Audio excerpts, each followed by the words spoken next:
So the next technique in this video is a kick into a rising elbow, which is pretty cool. It's cool to see John Jones do that in an actual fight. So what's cool with this one is my kick kind of masks what I'm going to do. So if it lands, great. If it doesn't, at least it drops his hands, right? So he throws a kick here, the guy blocks it, and he goes right on top or right rising elbow right after that, right?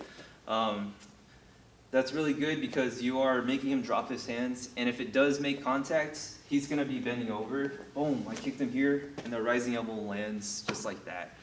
You want to talk about the rising elbow landing with your stance and everything? Right, so what we tend to do and a lot is like if I'm, especially if I'm driving forward from a front stance, from a front kick, is I will try to stomp my front foot so that, number one, it grounds me, but I use that ricochet off to help thrust my body back up, right? Because otherwise what you have is then it's like forces that are driving, trying to meet force. So let's say I throw this first front snap kick and it doesn't really do a whole lot, and then I try to drive this up. Well, I mean, it doesn't really, not a lot's going on there, right? He's just meeting whatever I'm doing.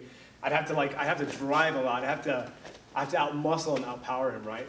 But if I'm using like the elasticity from that rebound, when I throw my front snap and I pop up, it gives me like a little extra pop, right? So I'm popping it with the striking of my elbow versus pushing and driving, right? And that is essential to helping that happen. Otherwise, you have people who do this and they kind of do this, and it's like that will push them back, but you're not really striking them per se, right?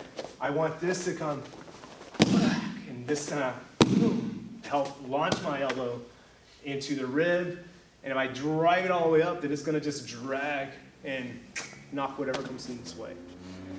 I always think about that motion as like Ryu Shuriken, right? Yeah, exactly. Imagine you're trying to Shuriken or you're trying to uppercut or even trying to jump and shoot a basketball or something, but you're gluing your feet to the mat, right? So most people, they jump as high as they can, boom, but all that kinetic energy, if you just stop your foot and just have it like glued to the mat, your body has this spring reflex where you're kind of just making your body not rise up, and all the energy goes into whatever you leave up above your head, right? So it can be a stomp into an uppercut, boom, here, or boom, and stomp into whatever you decide to raise up above your head. So in this case, it's a front snap kick into an elbow, and on any other thing, you can front snap into an uppercut or front snap kick into another kick, essentially, or a knee.